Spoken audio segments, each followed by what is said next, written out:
Hello and welcome to Video Game Hangover. I'm Randy Dickinson and I'm in Harrisburg, Pennsylvania. Hey, I'm DJ Ross. I'm in Mountain View, California. On every episode of Video Game Hangover, we talk about the games that have been keeping us up at night. This week we're playing Mars After Midnight and Content Warning.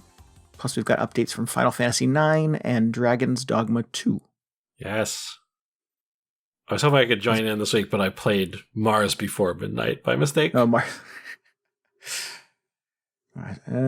Yeah. If this one sells, maybe they'll make a prequel.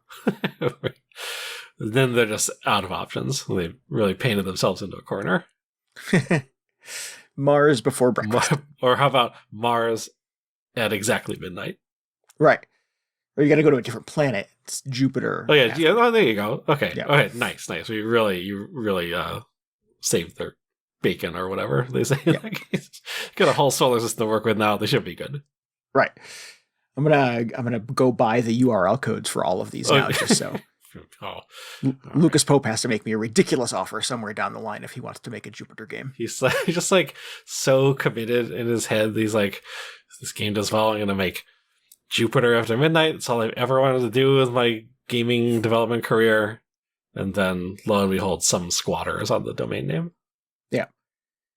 Although if I really, I'm not going to type it in to find out because I don't want it in my browser history, but I'm sure somebody already has Uranus After Midnight. Stop it.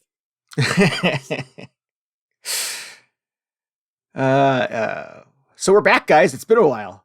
Oh, this is the kind of quality content you missed out on for the last few weeks. Yeah. Took a week off and that's all we got. Just lewd domain names. Well, we have the name for our episode already sorted out at least. So. My God. All right. No. If we get blocked on. Gonna get us kicked off at the Apple Store. Off the internet. But yeah, was feeling a little under the weather. Decided to take an extra week off from our rotation here. Feeling significantly better, about 80% better. It's good. The slightly awkward thing at the end of every cold where I have a slight sore throat and a little bit of a cough for 3 months afterwards. Yep. Yeah. That happens to everybody, right? Yes. Okay, good. Yep. I was like, that's just my baseline. God forbid. No, there's always that moment when I'm sick, when I'm less completely plugged up and leaking and miserable and don't want to work or talk to anybody or leave bed. And I'm like, what if it never goes back? What if it's like this forever? I've just learned to accept it. I'll just be minding my own business and cough or realize I have a sore throat. I'm like, what is that? Oh, I was sick 2 months ago. That's right. Right. And have not shaken it entirely. Right. Yeah. And then 2 months later, I'll just be sitting there and think, oh, I'm not sick anymore. This is great. And then everything goes back to normal. Yeah. For a day or two. And then you're immediately sick again. I get less sick. Well, I get sick less than I used to. Well, good. I feel like. Although when I do get sick, it's for longer. So it balances out. Yes. Yeah. Yep. I had a nice run when we were all wearing masks and not leaving the house. It was just a picture of health for 2+ years. And then immediately right back to work in retail and surrounded by sick people all the time. That'll do it. Yeah. Yep. I still wear a mask when I go to the store. Even if it's if I'm the only one in there, I just look like an insane person. But also, I don't get sick very often. So yeah, I feel like it's working. I certainly don't do it every day in my life, but airports, concerts. Oh, sure. Yeah. Yeah. Large crowds of people in tight quarters. Once there's a certain number of people in the room, got to do it. Right. Yes. And how close are they to me? Is the other, yeah. Right. Anyways, so yeah, trying to get back to being healthy and I'm playing some video games. It's been exciting. It's been fun. Yeah. Well, that's the best part of being sick is that you can't do anything but play video games. Right. I lack the motivation to do just about anything except hold my my Switch or my Steam Deck or whatever and lay in bed. Are you playing on the Steam Deck these days? No. I don't think I ever talked about this. I went through a period with the Steam Deck where I was not so interested in actually playing Steam games on it, but I was going to use it as a streaming device. Oh. I was going to stream games from my Xbox and from my my PlayStation 5 to the deck. Oh, and there's pieces of software you can put on them to do this, and people on the internet seem to feel like it works pretty good to do those things. The Xbox worked beautifully. I was able to stream Xbox games without a hitch, with really out having to do any sort of bizarro IT work or anything like that. And that was actually quite nice. Was able to play some Game Pass games, played a bunch of El Paso Elsewhere, which you and I have talked a bit about offline, sorry, but I've not really talked about online yet. And some other fun stuff on Game Pass. And then I was like, I wonder how easy it is to make the PS5 stream to the Steam Deck. And it is not, to answer the question. How this is going to go. Yeah. Yeah, it was a lot more like Googling and doing IT work and watching YouTube videos about how to set up my port forwarding and all that other bullshit. That just worked for the Xbox, but required me doing a ton of surgery to my router, essentially, to make the PlayStation work. And so I got it to a point with the PlayStation where I could not turn on, like, even if my PS5 was asleep, I couldn't make it wake up to start streaming to the Steam Deck. But if I went downstairs and pushed the power button on my PS5 and turned it on myself, then I could stream to the Steam Deck. Well, that's what you want when you're, snuggled up in bed and you're like, time to play some PS5 games, all those great PS5 games that are out. Oh, but first, let me just go downstairs. Right. And push a button. Correct. No, that's as big of a fan of remote play as I am, that is, I guess I have multiple hangups with it, but that is one of them. I can only get it to remote start from the, remote play device about half the time. Yeah. Yep. And then the other thing, this might as well be your thing where you go downstairs and have to fiddle with it, is even if I'm just playing remote play in the other room, the PS5 is just on my TV and speakers, going full blast. If I'm getting ready for bed, so I'll be playing something on my tablet or something. And meanwhile, I can just hear the same things happening from the living room. I can see the sort of weird TV glow. Right. It's there's somebody broke into my apartment and is playing my PS5. Oh, it's me. Just happening two places at once. I am that somebody.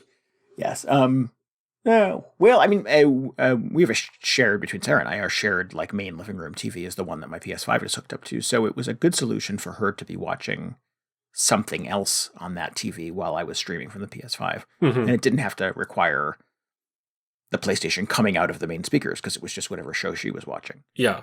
The dream of the Wii U. Correct. That's exactly it. Yeah. And for me, the biggest sort of positive advertisement for streaming actually working is to be able to kind of multitask the media center in my house, essentially, is I can play a video game from it while Sarah watches murder shows or some documentary on Netflix. And we can be in the same room together sharing what feels like, time together in 2024. Same space. Yeah. Right. Exactly. Occupying the same room. And that's nice, but yeah, no, I just could not seem to make the PlayStation stream as fluidly. Once it started streaming, it worked fine, and I actually ended up playing quite a bit of a Dragon Infinite Wealth that way. But just having to I was in a hotel room and I called Sarah and I said, "Can you push the button on the PlayStation? Turn it on." Oh no! Yeah, so I could stream. And then somebody in Reddit was like, here's a workaround. Download the official PlayStation app to your Android phone and use that to turn on the PlayStation remotely. And then power up your Steam Deck and start your streaming session that way. And I got that to work perfectly one time. Oh. And could never replicate it. Just could not turn on the PlayStation 5 from my phone ever again. And I could not for the life of me figure out why. And I was just left with the impression that maybe I'm not supposed to stream. It's just not in this lifetime. Right. And this is why I sort of don't like playing on the Steam Deck, because there's still that barrier of do I have the right plugin? Do I have the right version? Am I maximizing my battery? All the questions that you generally don't have to ask yourself when you're playing on a console, you kind of still have to ask on the Steam Deck.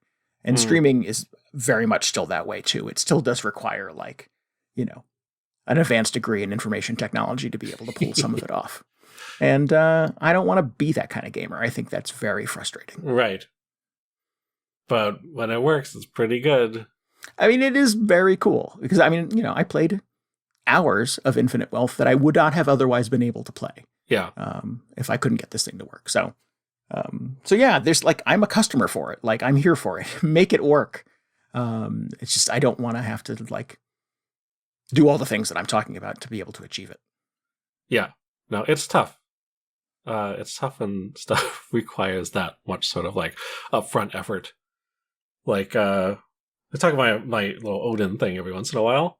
When I first got that thing, it's like an Android handheld, so I wanted. I was gonna say it's Android too, right? Yeah. Yeah. So I wanted to throw a bunch of like emulators and things on it. So I got sort of the recommended, sort of like the usual suspects emulators for all these different consoles, and started setting them up. And I was like, I don't want to do this. Like, I don't want to just manually set up like 10 different Android apps. That's a nightmare. Maybe this was a mistake. Maybe I just immediately regret buying this thing. But eventually I sort of soldiered through it. And now it's like one of my favorite handheld things. So cool. Eventually it paid off. You just have to, decide how much effort you're willing to spend on it. You're a little bit of a tinkerer though, right? I mean, would you describe like... Oh, I don't know if I would describe myself that way. Okay. I mean, like, ideally, no. Okay. But you've built a computer before and stuff, though, right? Yeah, like, and I will never build another one. No, okay. As a result of that experience. Pleasure from this process, right? Not whatsoever. Oh, okay. So, I mean, I feel like I could build a computer if it came down to it, but I'm not one of those people who's like, yeah, I'll just do that over the weekend for fun. Oh, what did you do this weekend? Yeah. Yeah. I think so too. Like I'm. And maybe it sounds ignorant me complaining about these things to you or to our listeners, but like I just don't want to have to futz with it. And oh no, I totally get it. Yeah. And like the same thing, like I feel like I probably have enough kind of operational knowledge to be able to stumble my way through making a computer, or building my own computer. But that does not sound fun to me in any way. No. And I understand that the process has gotten much better than what it was like back when I built one, which was probably 20 years ago. But even then, I'm just like, oh, I don't want to do it. I went through a brief thing where I was watching videos. I was getting fed videos on YouTube because I started watching so many of how to build your own little handheld gaming devices with these little kits you could buy with like a Raspberry Pi or something? Little Raspberry Pi chips and stuff like that. No. And I was like, this seems super fun. Like I could learn to solder and I could do stuff. Oh my God, that was going to be my next question. Like, do you already own a soldering iron? Oh, no. And then I started pricing out like getting the kit and doing the work. And somebody had a video of like how to build your own like little handheld gaming emulator device in a weekend. And I'm like, I am totally not this person. There's no, as much as it seems cool to like, look at this toy I made and I can make video games, play on it. Mm-hmm. Like just, I can only imagine it ending in either tears or frustration or like flipping a table in my living room. Yeah, it's not ideal. It's like you think it's going to be easy. You think, installing a mobile app sounds like the easiest thing.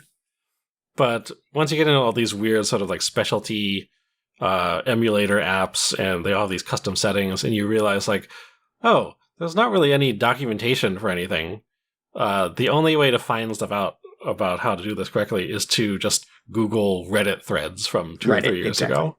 Right. It's like, oh, I forgot that this is what the experience is like. Yeah.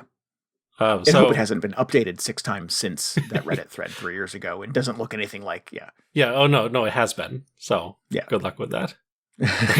Just simply go to this menu, which doesn't exist anymore. Right. Yes. When I open it, it doesn't say that. There's no, right. Yeah. Yeah, I love that. You would love, well, I don't know, building your own handheld emulator device. I don't know. And that's how I decided I'm not, probably not one of those streaming people. Yeah, no, I've had mixed experience with the Sony streaming app. Haven't tried the Xbox one. That might be interesting. Xbox was great. Like I just downloaded the client and logged in with my Microsoft Xbox account and like it streamed. It just worked. I was, geez, I can only imagine it's got to be as easy on the PlayStation side. Right. That was your first mistake. Yeah. Well, especially since PlayStation has their own streaming device. They must have sort of worked out some efficiency, right? I'm curious if that has similar problems, but I've actually heard like from anybody who owns one of those that it's pretty good. So the Portal, yeah, maybe they did figure it out, at least in that case. Yeah, likewise. Yeah, I've heard they're hard to come by, so whoever has them is scooping them up. Really, I heard that I heard the opposite, that they were hard to. Oh no, this was the PSVR thing. Gotcha. We're sitting on a bunch of stock. I don't know how the Portal is doing. Yeah. Oh, the PSVR, I heard that they actually shut down production because they have too many sitting on shelves. Yeah. I was just like, why don't you just send one of those over here? Nobody will miss it. Send it to P.O. Box Video Game Hangover at DJ, and I'll check it out. Yeah. Just that communal P.O. box we have in Kansas or wherever is halfway between. the geographic center of the United States. Right. It's a real pain to go check on it every once in a while. But anyway, so you're not using. So, long story short, you're not using the Steam Deck. Not for a lot. No, I had a really good couple of weeks with it where I was like, I'm a Steam Deck person, and it was the most mileage I've ever gotten out of my Steam Deck, and it wasn't to play any Steam games. But I've come around again, and I'm like, nah, maybe I'm not. I feel like that's half the people who get one is like to use it for things other than Steam games, whether it's emulation or they just want to, hack it or whatever. It's a really good emulation machine, but that also does not appeal to me terribly. So, could be playing Persona 3. Sure. Torn now that do I, because I flirted with selling the Steam Deck for a while. I'm like, do I hold on to it to have the unofficial Xbox streaming device, or is that worth it? Is that silly? Could I get my money back if I flipped it? I don't know.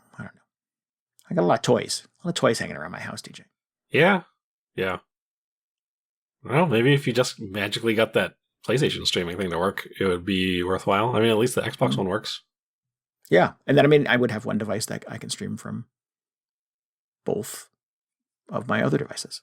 Yeah. Well, now I'm thinking if you're just doing that on. Wait, no, the Steam Deck's not Android. What am I talking about? No. But they must have an Android streaming app, or both Xbox and PlayStation. So now I'm thinking I could just put both of those on the Odin, and that's all I need. I just need the Switch streaming app. Well, I have an Android phone, and I have a pretty widescreen Android phone. So I was like, well, maybe I just need to travel with a PlayStation 5 controller and just stream games to my phone. Just strap it on your belt. Right. Ready to go. That has not come to fruition yet either. They have those little slinky things that you can put your phone in between. It kind of sandwiches it in between like a switch. What's that thing called? The Backbone is one of them. That's it, the Backbone. Yeah, I hear those are good. Yeah? Yeah. Right. Backbone, if you want to send us one, send DJ and I one. We'll share it. Send to the weird P.O. box.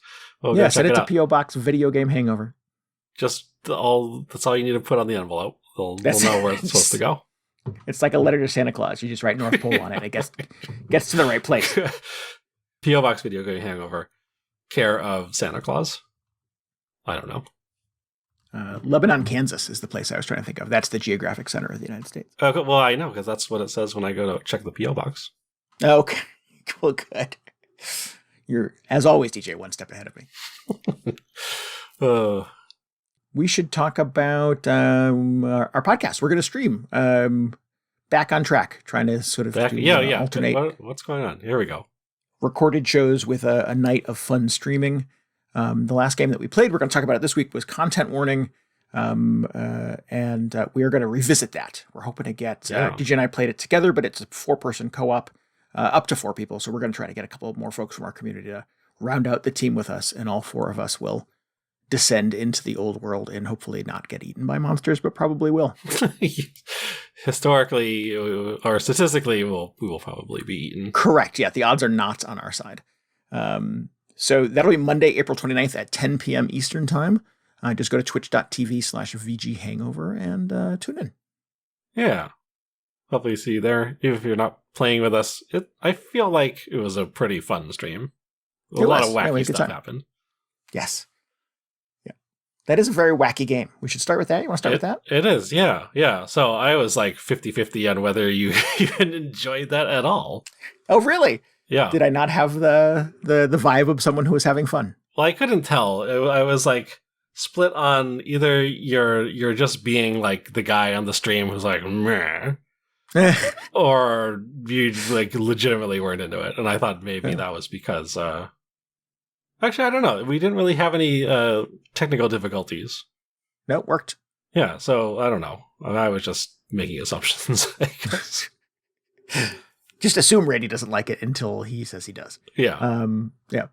No, the hook here is that it's a 4-person co-op game. You and up to three of your friends are vying for internet fame and glory by descending into what is called the game calls it the Old World. It's basically like an underground cavern, I guess. There's like an old machinery and cobwebs and mysterious things, and it changes slightly every time you go down there. It's unclear to me if this is like like a cave kind of deal, or if you're like descending into some other dimension. Because you get into this diving bell thing, which says it is descending, I believe, but it is sort of unclear what is actually happening. Like when you get down there, it's real weird. Like this doesn't seem like a real place. No, it's quite surreal. Yeah, and you have a video camera with a very limited battery life, and just a little bit of it wouldn't be film, but you know what I mean? A little bit of memory. Yeah. And you're supposed to point it at scary things or fun things. DJ and I found that you get more likes or viewers if you like do stunts. So we were jumping off of staircases and things jumping like that. Anything. Yeah. The stairs. Jumping off anything we could, and taking no fall damage. And then walking down really dark corridors into creepy rooms full of like rusty machinery, and then occasionally getting the pants scared off of us by some surprising monster or trap or some other turn of events. Yeah. Yeah. And then if anybody can survive and take the footage back to your little hideout, you can upload it to the internet to get likes and make money, and then come back and do it again the next day. Yeah. And you do that 3 days in a row, and then that's it. You do it again. And then we don't know because we didn't do that. Oh, no, we did it. Right? I mean, we weren't very successful. Well, we did it for 3 days in a row, but we didn't. There's the minimum number of viewers you're supposed to have after a certain number of days. And we unfortunately did not have good enough footage to be able to hit our viewer threshold, and we didn't, I don't know, get picked up for a second season or something. Oh, okay. So yeah, that was what happened. Right. I was just assuming, it's like a high score thing. You just see how much money you make in 3 days. I didn't even consider like, maybe if you hit the threshold, it continues and then something else happens. But, what is the next thing that happens? Yeah. Yeah. What if there's a day 4? Well, now I want to know. Yeah. Well, hopefully on Monday, April 29th at 10 p.m. Eastern Time. We can revisit content warning with some folks from the VGH community and find out. Yeah. I feel like how many sets did we do? It was like maybe 2 or 3 games worth. How many like how many sets of groups 3 days? Of days? Yeah, I think probably 3 times. Yeah. I feel like the first set we were definitely just sort of feeling things out, figuring out how everything was even supposed to work, how the camera worked. So yeah, we had a very slow start in terms of getting quality footage, but that was also the one where we were not more than 10 feet off of the diving bell on the first day. Yeah, the first one. Yeah, a trap fell on you that was like an Iron Maiden, and I had to like decipher a code or something to get you out of it, and didn't do it fast enough, and something bad happened. Yes. Yeah. So that was I don't know. I guess that's just par for the course for this game. Right, yeah.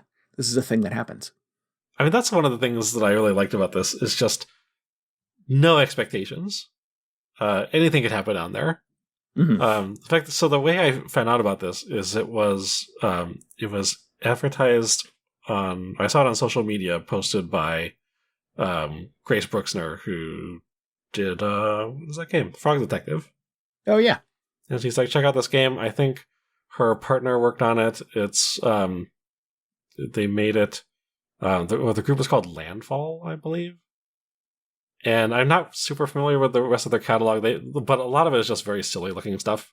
Like they did Totally Accurate Battle Simulator. Oh. Which is, just kind of a Steam goof. And they showed out this thing, and it also looked kind of silly. It does. But there were all these sort of hints that, because you're going down to the spooky place, and it's like film spooky stuff to get likes. But at the same time, all the characters just have a silly little, like, custom emoji face that you type in before you start the game.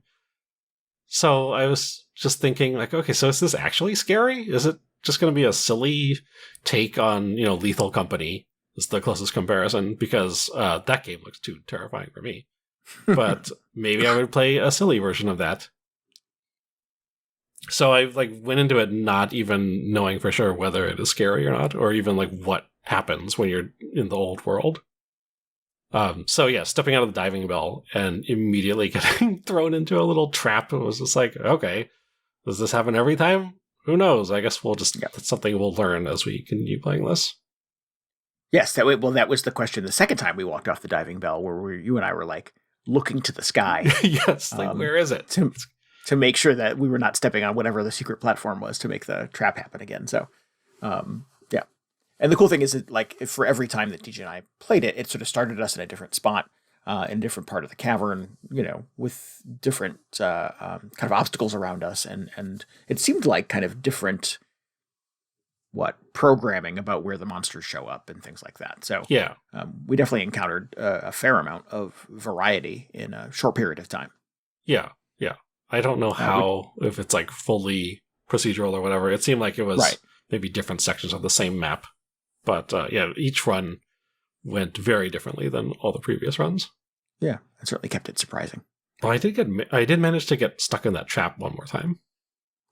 It was just somewhere else. I think that might have been our last run, and it just felt like such a okay, this just feels appropriate. This is where the run ends, and just back in the cage. Yeah, and left me alone with the monsters. Oh, that might have been the one where we didn't make it back. Yeah, I think that's the one. Okay, yeah, there was one where both of us died. There was a total party wipe at one point. Yes, correct. Yeah, and that was the one I felt like. That was the run. If we had gotten that footage out, we would have been rich. I agree, because that was, if DJ and I both got consumed, eaten, devoured, webbed, whatever all of the above. Choose your death was. Yeah. The footage of that obviously would have gotten us a ton of likes, but nobody made it to the surface, unfortunately. We briefly considered going back to try to find the tape on the third day, but we did something else instead. But yeah, so I just like the weirdness, the unpredictability. It is actually kind of spooky, or at least startling, because even though everything is, I feel like it's still cute. The monsters, there's the monster we encountered the most frequently was this kind of snail with legs, which is that's just silly. That's not really scary. But the way it would sneak up on you was terrifying. Right. Yeah. So there were little goblins, and there were spider type things. There was a giant spider type thing. Yeah, the spider was horrible. Yeah. I guess there's always just a giant spider. Yeah. Yeah, but showed up in different sets in different places, and there was furnace room that we went into at one point, and I was like, oh, what's in here? Kind of cool old machinery and stuff like that. And then from behind me, DJ is going, it's on me, it's on me. And that was the snail, I think. And DJ had the camera, I believe, in that situation. So I was like, just drop the camera. Oh, yeah. So I was trying to pick up the camera to film him getting eaten. It was, you get real crass when your friends are getting eaten, and you know that you have to get the footage back to the surface. But yeah, it's weird. It is this weird push-pull between just being kind of silly, and having kind of goofy cartoon graphics, and actually being sort of genuinely surprising and scary at times. Yeah. This isn't I don't pick what's a good scary game. This is not Slender Man or anything like that, but it's sure. Also not Luigi's Mansion. You know what I mean? It's definitely someplace in between silly and terrifying. So if you're sensitive to overtly scary, blood dripping down the walls video games, you're probably okay in this. Yeah, it was more startling than like really terrifying. Yeah. And more good for a laugh than like, oh, that's gross. Yeah, I mean, the spider was kind of gross. Yeah, but... well, spiders are gross. Sure. Yeah, fair. I love the sort of like home videos hook. The fact that you need to film stuff, because I think in Lethal Company you're like scavenging or something. You're bringing back scrap, or at least that is my understanding of it. And there's just all these hazards down there preventing you from doing that. Mm-hmm. But in this, you want to capture the weird stuff on film, and then it ends up leading to all these scenarios like you were just describing, where it's like one person has the camera who's trying to film stuff, but then they're the one who is getting attacked, like the one that all the weird stuff is happening to. So I would have to like throw the camera across the room and hope you pick it up, and hope there's enough battery left in it to actually get something good in the footage. Right, and then I have to run and remember the pathway back to the bell to get back to the surface, and yeah, I just thought that was such a fun twist on it. Yeah. Yeah, and then for the sake of our listeners, you can upload the footage to your like little TV in the game, but then you can also download it to your actual PC and watch it offline. We put a couple of them on our Discord for people to watch. So, and the footage is like super grainy and shaky cam, and it looks, Blair Witchy enough to be convincing. To be sort of convincingly like scoured from the bowels of the earth while you were searching for monsters. Yeah, it's real good. Like you have a little watch party in game at the end of the day, even if as long as at least one of you makes it back, everybody else just resurrects, and they just gather on the TV, and it's fun. And they charge you $5 for going to the hospital because it's Canada, apparently. Just surprisingly reasonable hospital bills for coming back to life. But I had a lot of fun with this. I don't think I would play Lethal Company. I mean, I'm kind of intrigued by Lethal Company, but I've seen enough clips of like a huge spider just peeling off the walls and chasing people, and I'm like, no, I don't need that. And then the other game that I had totally forgotten this exists, but like Phasmophobia. Have you heard a lot about this? It's like the sort of ghost hunting game. Oh, I think I've heard the name. I had a brief moment where everybody was playing it on Twitter or whatever, right? Yeah. But I think that one you may also be filming stuff because you want to bring back the evidence that that ghosts are real. But that one also looks just terrifying. It looks very realistic, first of all. So I don't think I would play that one either. But this one, content warning, is right in the sweet spot where it's like kind of silly. It's like spooky enough to be interesting. I can kind of check the list like, oh, I'm playing a spooky game. Here we go. And I can still like tolerate it. So yeah, I think they finally figured out. They cracked the formula, made a spooky co-op multiplayer game that I could play. Yeah. So this is on Steam. I don't think it's on anything else just yet, and it's cheap. It's just a couple bucks. So if you are interested in checking it out, we would encourage you to. It's fun. Definitely get your friends together. Yeah. Yeah. Take a break from all those just terrifying Lethal Company expeditions and do some of this. I don't know that I know enough about Lethal Company. I'll have to look it up because I'm sure you've seen clips of this. It's like the guys in the like hazmat suits, and they go down to the like basically the old world from this, except it's much more realistically rendered. Or they're like on alien planets in that one, I think. But like same concept. It was very close. Yeah. All right. So anyway, I'm glad you enjoyed it. I was having a hard time gauging your reaction to a lot of the stuff happening when we were actually doing the stream. I have, you know what but this is going to go back to my sort of point from earlier in our episode with I was complaining about playing PC games, is that it's not joystick compatible, the gamepad compatible. Oh, that's right. Yeah. Have to use WASD and a mouse, and I'm not good at that. So that was frustrating and added an additional layer of difficulty as well. Okay. So if there was any grumpiness you were picking up, it was probably from that. Just can't be bothered to use a mouse. I forgot about that. That's very funny. I hate it. I was able to. I mean, I plugged in a controller and it worked okay. it like clearly wasn't designed to be controller first, but I don't know. But it's got a ton of players. It's actually been quite of a internet hit for the last couple of weeks. They had a real smart launch. They put it out on April Fool's Day and gave it away for free to anybody who downloaded it on the first day. So I think that immediately filled the internet full of people playing content warning all at once. Yeah. And it's been really good for getting real world likes and getting their footage added to Instagram and Twitter and all that other fun stuff. So yeah, I think they had a pretty shrewd a strategy for getting this out into people's kind of collective consciousnesses. Yeah. It worked for you and I. So yeah, it was fun to play content warning. We're going to play it again. So make sure you tune in Monday night. Cool. Having that third and potentially fourth player, I think, will really make a difference. Just because only 2 people, there's not a lot of people who can die and, still have footage from the day ready to go. We have 100% more people to potentially get back to the surface. Yeah, that'll be real good. So, should be fun. Looking forward to it. What else have we played, DJ? I've been playing Final Fantasy IX. You heard of this one? You heard of these Final Fantasy games? Yeah. This is not really unusual for you, right? Playing a Final Fantasy game? Yeah. Or playing Final Fantasy IX? No, it's not too unusual.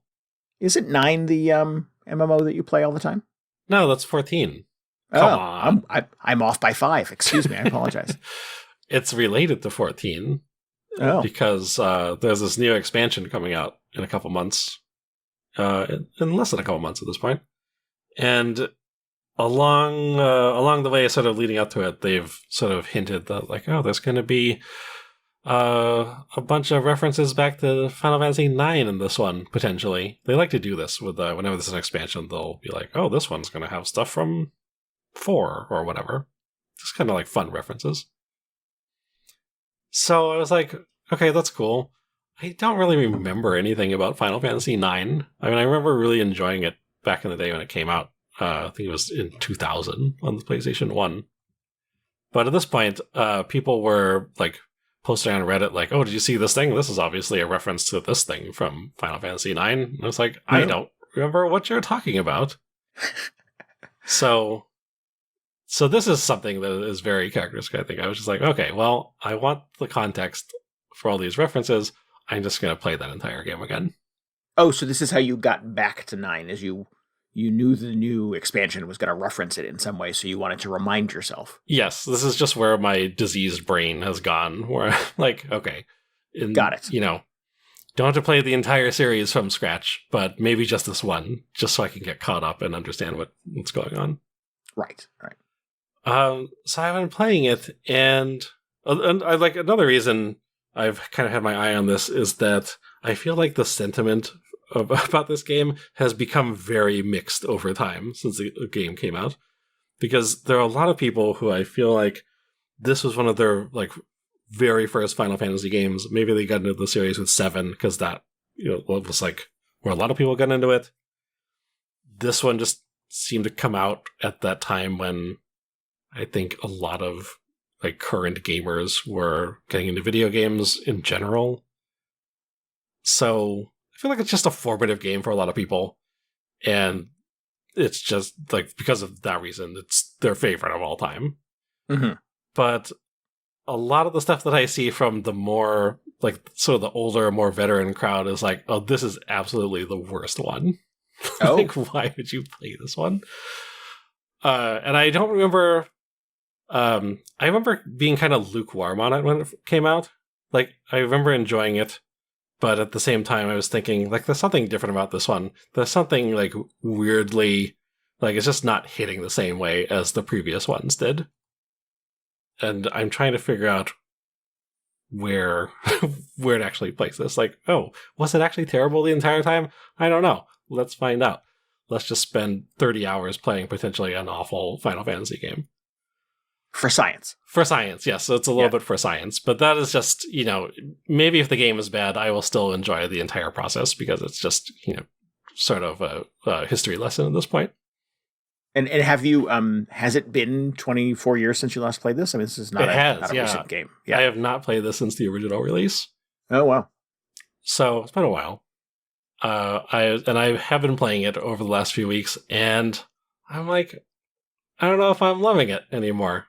I don't know what the deal is. I'm getting the same sense that I got when I first played it, where I was just like, okay, it's not the second coming of Final Fantasy VII. Everybody, like, that was very clear. I kind of feel like it's just sort of like missing sort of the shininess of the previous entries. Like Final Fantasy VII was very exciting. Final Fantasy VIII was very weird and very different. Had a lot of strange ideas. But 9 was always sort of made out to be like, okay, the last two Final Fantasies were very strange. This one is kind of a return to just traditional sort of fantasy, traditional fantasy setting. The characters are a little more like cutesy and anime looking. They're not quite as realistic as they were in the last two games. So it's sort of like they're trying to like go back to their roots, supposedly.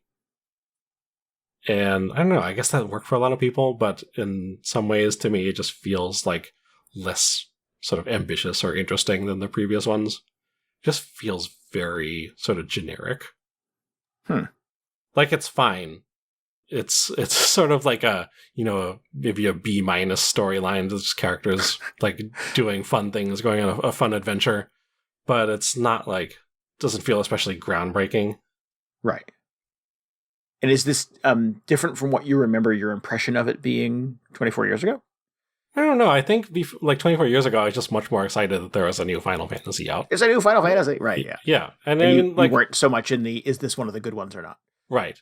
Like at that point, they were just hitting them all out of the park. There's no clunkers in that series. We hadn't gotten to 13 yet. So it's like, okay, Squaresoft can do no wrong. Let's just play the latest masterpiece from them. And like I was saying, it's not terrible. It's just it's still a fun JRPG to get into. Mm-hmm. But the whole time I'm playing it, I'm just like, oh, I could be playing Dragon's Dogma instead. I mean, I'm thinking that when I play a lot of things these days. But I don't know. I'm not super far into it, but it is not. I mean, it hasn't really. It's not like really drawing me in. Like a few years ago, when I went back and played Final Fantasy VII, I was just like, "Oh yes, I could play through this entire game if I felt like it, because it's still amazing. It still holds up really well." But I don't know, just not getting the same sort of reaction from 9 as I did back when I was playing this on the PS1. It's interesting because I just forgotten so much about it, so it's fun sort of just remembering everything that happens in it and how a lot of the systems worked, but it's like, it's just a little kind of, just feels like a very safe JRPG. Cool. I guess not cool, but yeah. I mean, so does it make you hungry for the new DLC and interested to see what the tie-in is to Final Fantasy XIV? Well, see, now I'll at least understand what's going on. Sure, you'll get context at least. Yeah. I'll admit, I was never a huge fan of the main character in this. He's just like this weird, sort of happy-go-lucky anime protagonist. He's got a tail for some reason. And it's like, I don't know what the deal is with this guy. And everybody seems super excited. Just any reference to this character when they pop up in 14, but I'm just like, that's fine. You can enjoy that if you want. So, I don't know. It's just, another research project for me. You gonna roll credits? Why are you gonna stick with it? I'd like to get through the rest of it, because I feel like a lot of the stuff they could potentially reference in 14 is from the back half of the game, so I gotta just sort of drag myself through it. I'm playing the Switch port of it, which has a bunch of those sort of like boost features, so you can just make yourself invincible and give yourself unlimited money or whatever. So I haven't had to rely on any of that yet, but if it comes down to it, if I'm really not feeling it, I'll switch a couple of those on, just kind of steamroll the rest of it. I mean, how long to beat says it's only 40 hours. Only 40 hours, yeah. That was about right for those PS1 Final Fantasies, so I don't know, maybe I should speed that up a little bit. I mean, that's just a work week. You can do that. I just won't go to work one week. Play Final Fantasy IX instead. How far away is that DLC? It's like a month and a half. Or add-on, I guess, or whatever it is. Yeah, comes out at the end of June, I think. So, I mean, right. I feel confident I will be able to wrap it up. Yeah, you got this. It's just not like, if I was back in high school or whatever, and I was still enjoying it at that level, I would have like blown through this in a week or something. But now, it's like, why am I playing this instead of Dragon's Dogma? Dragon's Dogma. Yeah, you got Dragon's Dogma you got to play. Yeah. Should I talk about Dragon's Dogma real quick? Sure, get it in there. Whatever. Let's do it.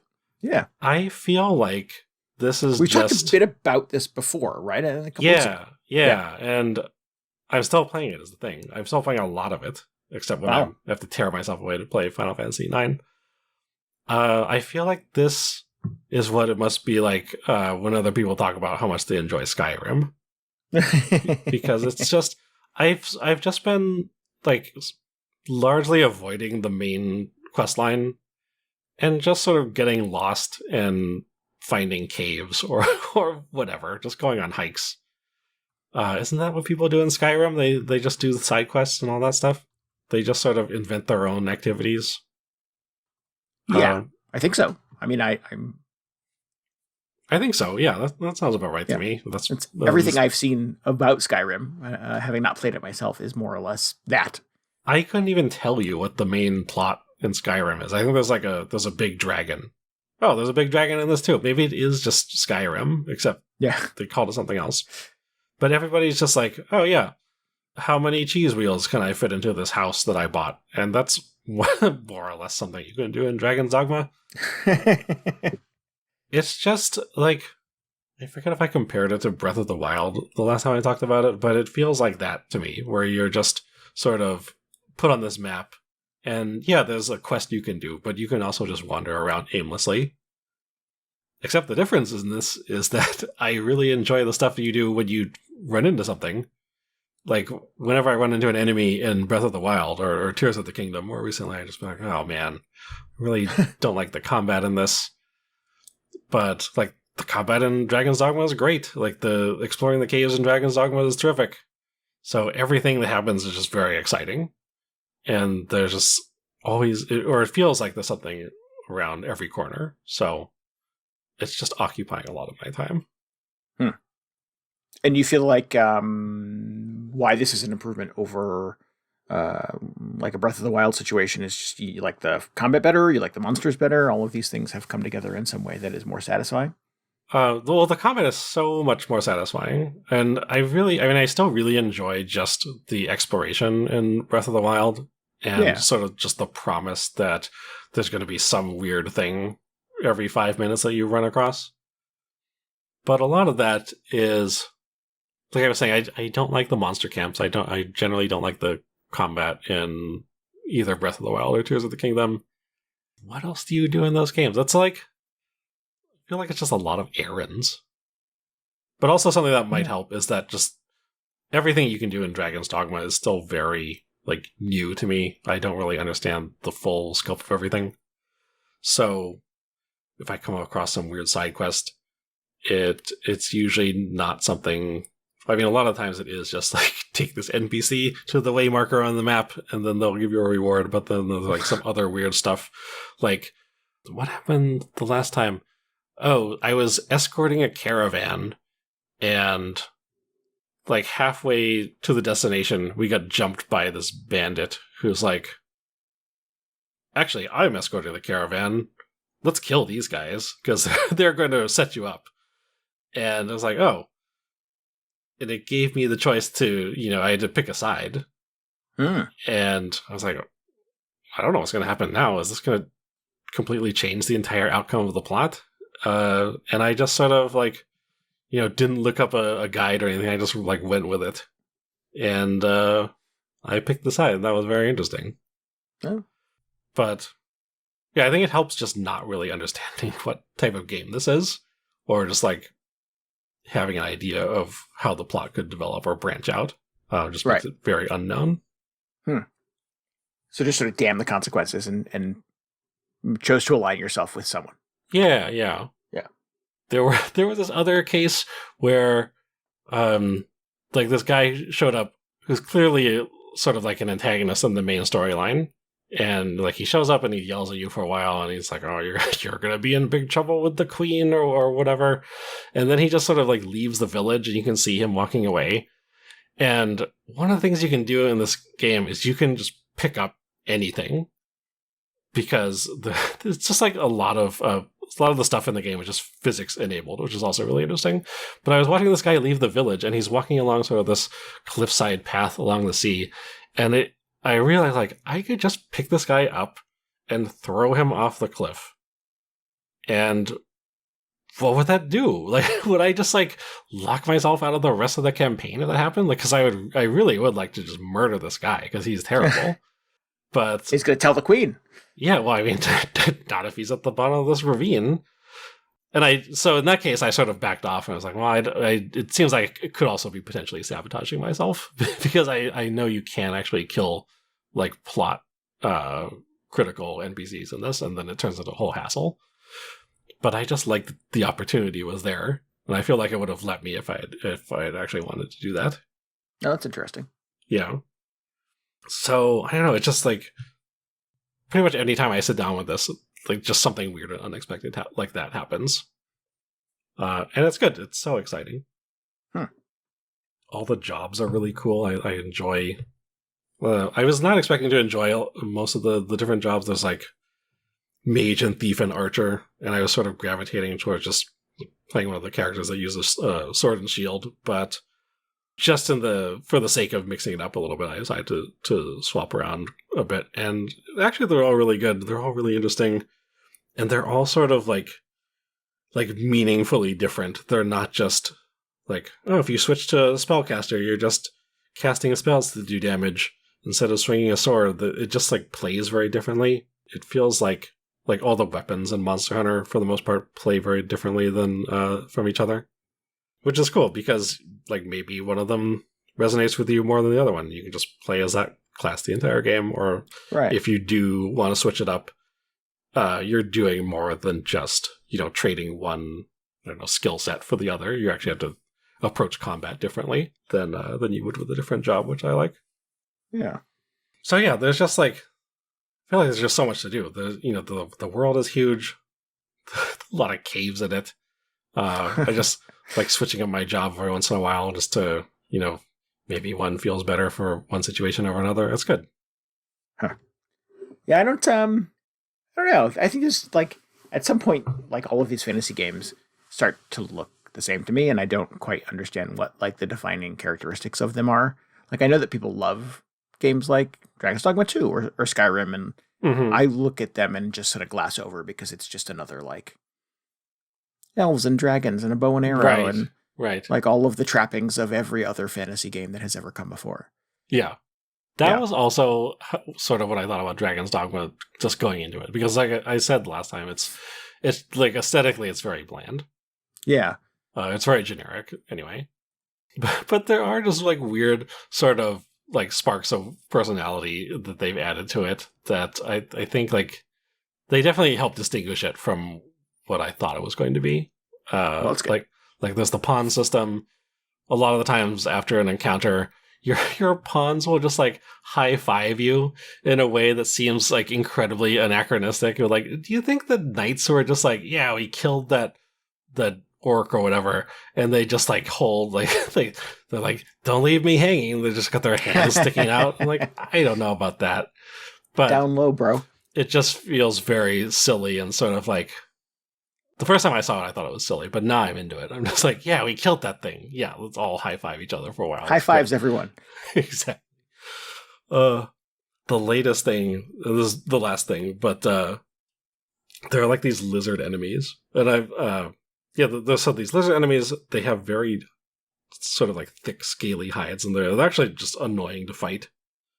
But what I realized is that so this game that I was saying, you have like a lot of physics interactions with stuff. So one thing you can do is you can just grab enemies, and if it's a big enemy, you sort of like pull on their leg, and you can potentially like throw them off balance and they'll fall over. And I've been doing that with a lot of the big enemies because that's very effective.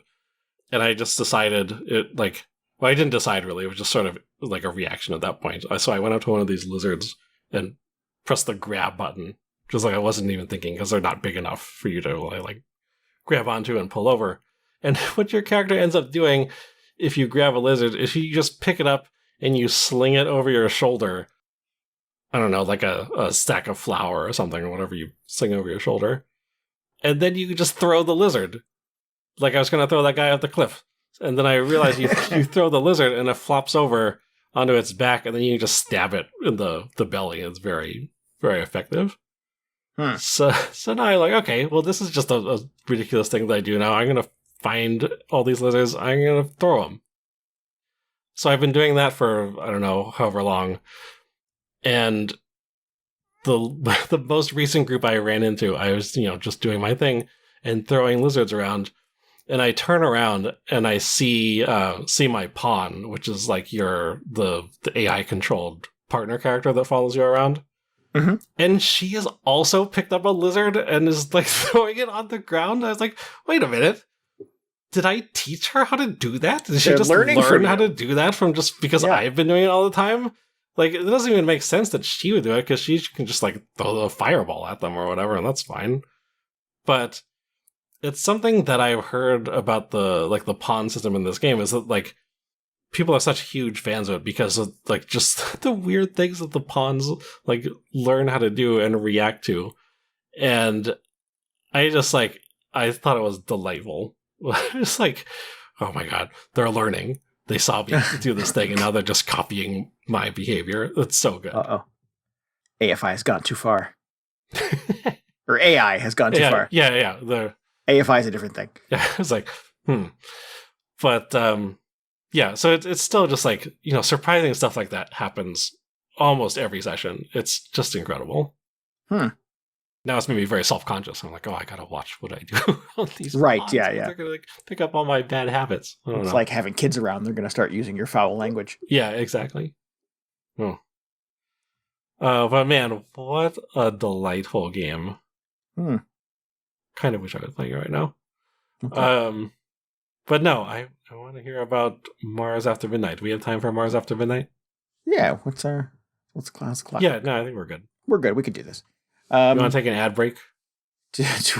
Now a word from our sponsor. Yeah. No, let's go for it. Hungry Spoon. Or Audible. Those are the two, right? Those are your options. Yep. So Mars After Midnight. Hey, remember the Playdate?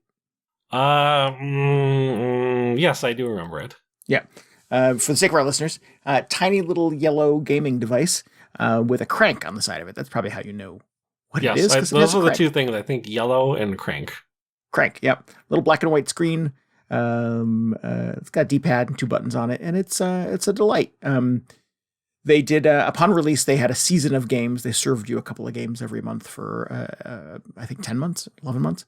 And since then they've launched a catalog where you can kind of like buy and download other video games. There's a ton of Playdate games on itch.io as well. It's apparently quite easy to develop for. And I think a lot of aspiring video game developers have probably spent some time trying to make a Playdate game. A few of them have kind of risen to the top and get shared quite a bit on the Playdate subreddit and stuff like that. And some other kind of bigger name video game developers have made some Playdate games as well for either that first season or since then. This would be one of those. So Mars After Midnight is a new game by Lucas Pope, who is previously best known for The Curse of the Obra Dinn. Yeah.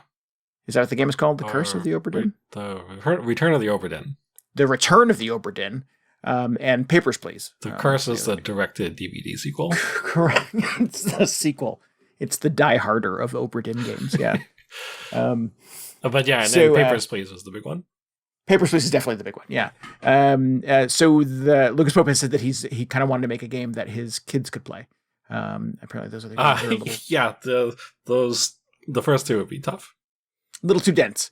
So something kind of accessible, but also sort of said something.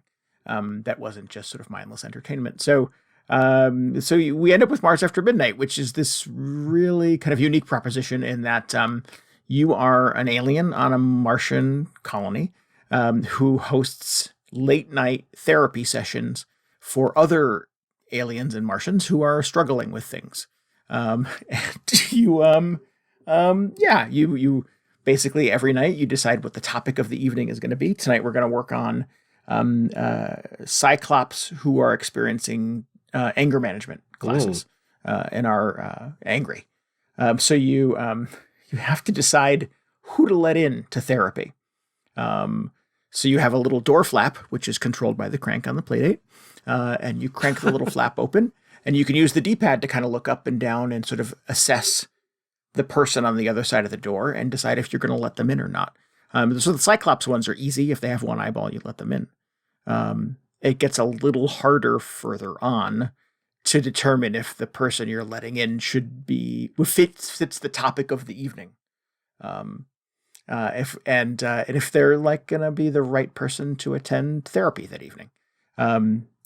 So for example, one of the topics of the evening was the alien farty party. Oh, sure. So it was aliens who have really bad noisy gas and needed a support group for those things. So basically you open the little flap and you look up and down and you can't tell if they're farty until you hear it. And then you have to let them in. And if you don't hear it, you don't let them in. And so you close the flap and they storm away. You have a couple of like leave it closed, like taking the night off. Yeah. I've not done the farty party a lot just because it's harder and you have to listen for the farts. But the other ones tend to be a little more fun. So there's a bunch of different ones, and there's a procedural generator in the game that sort of combines aliens into different types. So every time you open the door, there is some new, unique, hideous alien life form on the other side, with tentacles and eyes and, scales in weird places. And all of those little parts get kind of remixed so that you always get different people coming to your therapy party every evening. It's really super unique, actually, and quite screenshot worthy. They're really good. You can put out food and stuff like that, and if they like the food, they will tip you and put a couple extra little alien space bucks into the tip jar on the way out. You can use that money to get new cartridges to run different therapy sessions to invite different people. And your goal is to kind of help as many people as possible over the course of X number of nights in the off-world colony. So you are trying to, during the day, put up posters around town where Cyclops might live, or people who have bad gas, or are tentacle monsters or whatever.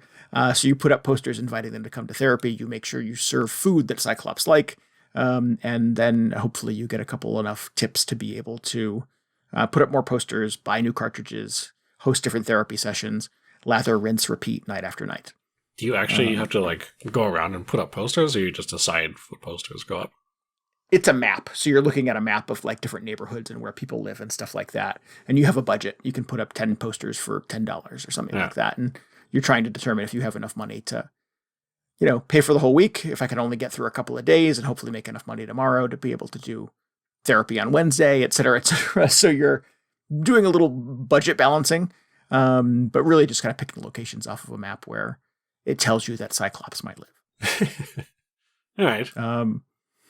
And you're not actually hosting therapy, so the game doesn't go into the minutia of you getting aliens to talk about their feelings. It more or less, you get everybody in the room, you set the table, they'll come in and they'll have snacks and they'll make the table a mess. So you're using the crank and the D-pad again to sort of set the table back to pristine. And they tip you better if it's a nice spread. If you serve bug pie, which is a favorite of Cyclops everywhere, they will also give you more tips and things like that. So it's goofy. It definitely has the sensibility of a little kid to it, I think, with tentacle monsters and farty parties and bug pie. But there's also this sort of thing where you're somebody is outside and they want to come to therapy, and I have to feel bad and reject them and send them away because they don't meet the criteria for the evening. Yeah. Well, it clearly says that it's, for Cyclopses only. Right, exactly. And if you've got 3 eyes, and you show up for therapy, I'm going to have to, unfortunately, tell you to come back the next night. Yeah. So yeah, it's fun. It's a little puzzle game. It's a little like it's got really good music. It's kind of a little bit of a bop every time. The therapy music is fun for the cutscene. You have a little robot assistant who is sort of the host of therapy, and you put the cartridges into him, and that's a little game too.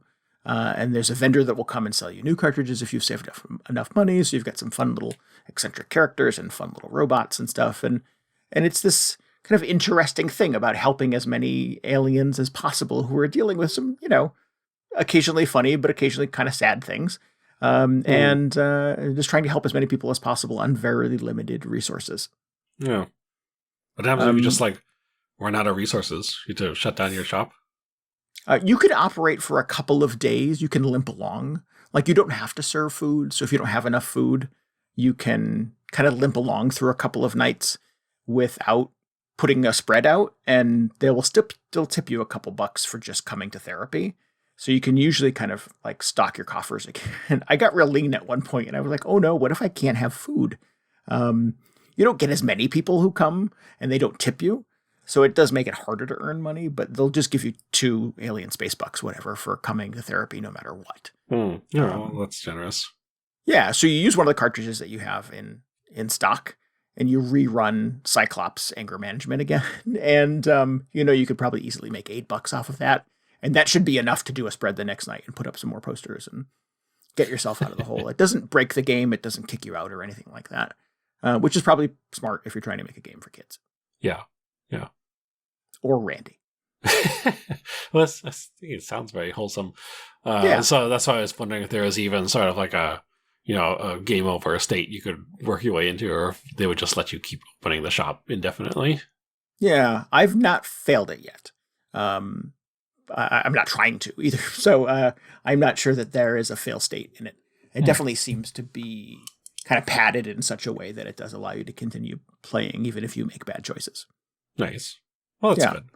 You have 10 chairs for therapy, I think, and I was only able to fill 6 or 7 of them one night because I didn't understand the criteria. I kept opening the flap and I was like, none of these people look right. And it turns out I was misremembering what the criteria was for the evening and just didn't let anybody into therapy until halfway through. So I only had a couple people show up and I still made enough money to be able to host therapy the next night. Okay. So it's real hard to fail, I think. Yeah, it's odd. It's definitely an oddity. It's even more odd, obviously, that it sort of lives on the Playdate and it was made by this kind of like storied video game developer who has a really interesting perspective on modern video games and things like that. Mm-hmm. So to hear that he kind of wanted to make something his kids could consume helps me understand sort of like how did this end up on the Playdate and why does this even exist? I think it's best for like little 15-minute sessions. I'll pick it up and I'll play 2 or 3 nights of therapy and I'm like, well, that's enough for now. Mm-hmm. And come back and do it again in a couple of days. And I've been able to help. I think I'm up to helping 60% of Mars feel better about themselves. Pretty good. Which is nice, which feels lovely. I don't know what happens when you hit 100%, but maybe then you go to Jupiter. You're on the next neighborhood. Right. But yeah, it's cute. It's I'm having a good time with it. I'm not completely turned off by it. I don't love it. It doesn't say anything earth-shattering in the way that I felt like Papers, Please ask some big questions. This doesn't feel like it sort of comes with that kind of weight to it at all, which is nice. But it's fun. It's a cool little oddity. I feel very fortunate that I have a Playdate and I have access to this thing. It does not feel like it would work on any other device. Oh, really? Is that crank that integral to it, or what is it about? Just about everything you do, every little mini game, like setting and cleaning up the table, putting the cartridge in your little robot assistant to host therapy, opening and closing the flap to let people in.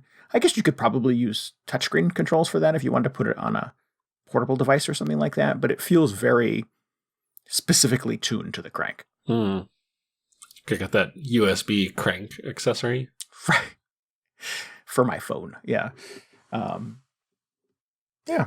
It's fun. If you have a Playdate, it is definitely worth $6 to download this thing from the catalog to play. If you don't have a Playdate, maybe don't buy one to play this. How is the Playdate doing otherwise? I haven't heard much about it. Did they just stop doing the sort of seasonal format, and now it's all on the storefront. Yeah, it's all a la carte from the catalog. You if you buy a Playdate now, you still get the season. So every month you'll get 2 new games for, I think it's 10 months if I remember correctly. Oh, that's right, because it like starts when you turn it on. It starts when you start, right? Yeah, you don't, because the season has already been served. You don't turn it on and suddenly have 20 games. That's so weird. It still drip feeds them out to you over the course of your first 10 months, which I kind of prefer. That means you sort of aren't trying to consume 20 games at once. Yeah, true. It would be nice if there was an option to just be like, no, I want the game from month 10. Give it to me. Yes, I wish to fast forward. Yeah. I mean, I remember having that experience with the Playdate because there were people in our Discord, Arcasa, who had a Playdate who was like, month 4 is really good. And I was like, I'm still 3 months away. Playing games from the future.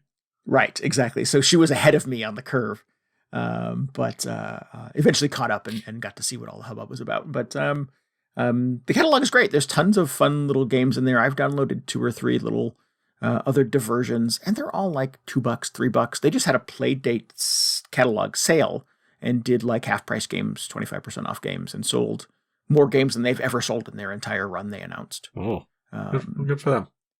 Yeah, and they have released that they have 80,000 Playdates out in the world. Wow.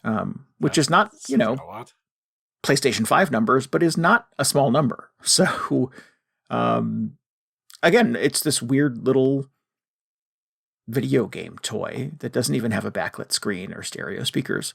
And 80,000 people bought them. And they keep buying video games to play on it. So it's, it's a fun little odd toy that I'm very glad exists and have had an opportunity to play. But it's not my like go-to default video game device. I don't pick it up, daily. Until the Lucas Pope game came out, I had not touched it in probably 3 or 4 months. Well, we have somebody in our more recent than I was expecting you to say. Oh, really? Okay. We have somebody in our Discord who, when I recently started talking about the Playdate again, said that he had actually sold his because he was not really interacting with it at all. So, I don't.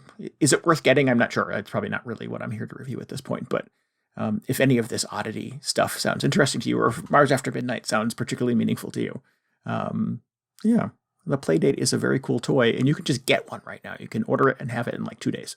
Oh, cool. So, yeah, so they're not back ordered like they were at launch. No. Cool. Yeah. Well, but this is more. Just wait till they launch that Xbox streaming app for it, and then that could be your on the road. There you device. go. Yep, I can play Gears of War on my Playdate. Any Xbox game that is crank compatible. You know what? Somebody did make that is on here that is super fun. Is somebody made a version of Tetris that you can play on the Playdate. Probably not licensed. In fact, I would guarantee it's not licensed. But you use the crank to rotate the Tetraminos.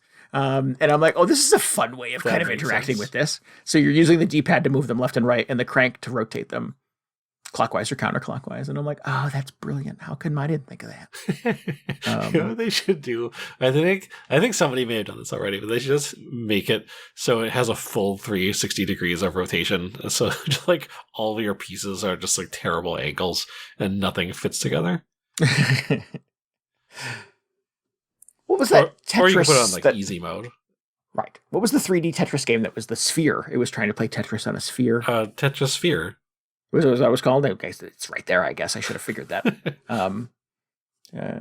So like that, except now you have a crank to rotate the sphere. Yeah. Oh, I'm waiting for that to go on the Nintendo virtual thing. That's probably never happening. They probably don't have the license or whatever anymore. Oh, that was good. Yeah, so many people have owned that on my Odin. That's what's going on this weekend. There you go. Take that, Tetris company. So Mars After Midnight on the Playdate. It's kind of a delight. It's just a weird little thing. Yeah. That's cool. I like weird little things. If you like weird video game experiments, this is a good one. I think that's the log line for Playdate in general. Yeah, right. For me, the thing with the Playdate is like it has to be it's a very specific gaming environment where I can even see the screen. Mm-hmm. Because it's not backlit and it doesn't have like a little snake light like the Game Boy used to have. So I have to like be in bed with the little book light on my clip to the side of the bed, kind of pointed directly at the screen so that I can see what the hell is happening on it. Somebody on the Playdate subreddit said they had like a neck. It goes around your neck, but it's got 2 little LED flashlights in it. Okay. And it's supposed to be used for, I guess, building a computer or fixing your car or something like that, so you can see little parts. But he wears that around his neck to use the Playdate. And I'm like, that's a very specific accessory for a very specific video game console. So yeah, I think it's just the hard part of just using the Playdate as a pick up and play device is that you really just have to have the lighting. Yeah. Exactly right to be able to see that black and white screen. Yeah. But which is a problem most of us have not had since the original game. Yeah. Yeah, I was thinking of those Game Boy Advance days where it's just like, oh, it's 11 a.m. I'll go sit outside and play Castlevania when I can actually see the screen. You do it for like 15 minutes till the sun moves. Until it goes behind a cloud and then you're screwed. Yeah. Well, I continue to be curious about the Playdate. I don't know if I've heard enough. I don't know if I've heard about enough games to have it really achieve like critical mass. But I'm just like, oh yeah, I'm glad they're still releasing stuff for it. Yeah. I wonder if you could put Obra Dinn on it, because like Obra Dinn kind of looks like it could be on the Playdate. Oh, I can see that. I don't know what you'd use the crank for. Turn the crank to uncover clues. I don't know. Or Papers, Please. Yeah, you probably do that. I was just thinking, like, so far, I don't know what other games this guy has made, but a lot of them seem to be about granting people entrance to something. So maybe the next one will be, I don't know, you'll be like the bouncer at some club. Gotta just let people in. Yeah, I don't know. I mean, I like those other games, but Papers, Please is a hard game to like. Yeah, it doesn't seem like, I mean, I actually haven't played Papers, Please, but it seems like not a game you play to, like, have a good time. Yeah. Oh, that was fun. Let's do it again. Yeah. Oh, yeah, I love it. Let's kick this entire family out of the country. Right, exactly. Yeah, well, that just about does it. Yeah, I like the Playdate. I mean, I would recommend if, your mileage may vary and what's expensive to one person is different than to another. But if you like cool little video game experiments and indie game development, I think the Playdate is a really good place for that curiosity to go. And that first season of games, there's definitely some bangers in there. So that comes with the device and would probably be a lot of fun to just unearth those every single month. Yeah. That was always fun to that because there's a little LED light on it that's purple that would light up whenever there was a new game waiting for me on the first of the month. So I would see the little LED light up and I'm like, yes. And it has this little mechanic, of course, that it looks like a gift and 2 little robot arms come out and they take the bow off the package and it explodes with some fanfare and there's the logo for the video game behind it and stuff. So it's cool. They've definitely done like a really good job of like packaging the reveal and building anticipation and stuff like that for new games every month. And then the addition of the catalog has really just added hundreds of games to it. And you start going to places like Reddit and stuff like that, where people talk about like, what should I play? What's good? And kind of curating best of lists about what's in the catalog. It's good. It's just an interesting kind of repository for very niche video game development. Yeah. I do like the idea of just having like this weird little boutique video game system. Yeah. Well, and again, I think someday the control scheme is so specific that it does feel like these will, it is unlikely that these games will ever end up somewhere else. Somebody's got to do it. I feel like they just, I don't know. Maybe one day we'll see like the Playdate collection on the Switch 2 and there'll just be a weird like virtual crank. Or make a Joy-Con that has a crank on it. Why didn't anybody do that yet? Or do it with motion controls. You could probably mimic turning a crank with the right Joy-Con and the little gyroscope in there would pick up on it, right? Maybe that's all the Switch 2 will be. You'll just have the D-pad on one side and a crank on the other one. They're just like, well, we were just so inspired that now all games have a crank.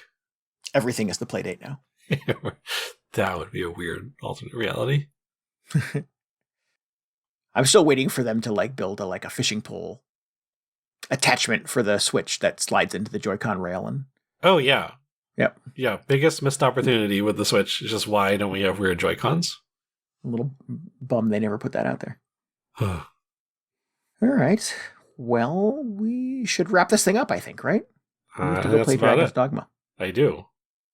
I gotta go host the farty party. Double box it with Final Fantasy. If you need any more video game hangover in your brain, definitely follow us on Twitter at twitter.com/VGHangover. And you can always get show notes and links and tell us what you thought about this episode at VGHangover.com. We would love for you to hang out with us on Discord. You can chat about video games and other fun things. What have we been talking about on the Discord recently? Somebody posted there were new Taco Bell items, and I checked and there were not. Why would you do that? Oh, it was a lie. I think I was bamboozled. Maybe so anyway, it's just your Taco Bell doesn't have them. Secret Taco Bell items. Right, yes, yeah. So anyway, join our Discord and post imaginary Taco Bell items just to troll me. That would be great. Just to dash GJ's hopes on the rocks. Yeah, do that. Go to link, get a link for that at VGHangover.com. You can hang out with us and chat about Taco Bell and video games and other things. Yeah. We would love for you to watch our streams. You can check us out on Monday, April 29th at 10 p.m. Eastern Time. We're going to play Content Warning, hopefully with all of our friends. Yeah, that should be a lot of fun. Yeah. You all swing please by. Finally subscribe, rate, and review us on Apple Podcasts, Spotify, YouTube Music, all of the other places that podcasts come from. Yeah. And maybe help us out. Tell your friends about Video Game Hangover. Yeah, just help us spread the word. Helps us bring in new listeners. We really appreciate that a lot. And it's super easy for you to do. You know what else is super easy? Is if you want to hear more... God, what am I doing? Go to Fear of Dark. Like, I have a smart-ass response, but you don't want to hear it, so... Well, now I'm completely derailed. What is super easy is for you to go to fearofdark.bandcamp.com. That's where you can get... we're doing this backwards. You can listen to the intro and outro music from this week's episode, composed by Fear of Dark, who we would like to give thanks to. There, we got every piece of it out there. Wow. Once again, that's fearofdark.bandcamp.com. Go check it out. That was intense. I wasn't sure you were going to pull that off. Well, like to keep it simple here. Yeah. We'll be back next week to stream. We'll be back in 2 weeks with a whole new episode in your feed. Until then, this is Randy Dickinson. This is DJ Ross. Thanks so much for listening to Video Game Hangover. Goodbye. Good night. See you.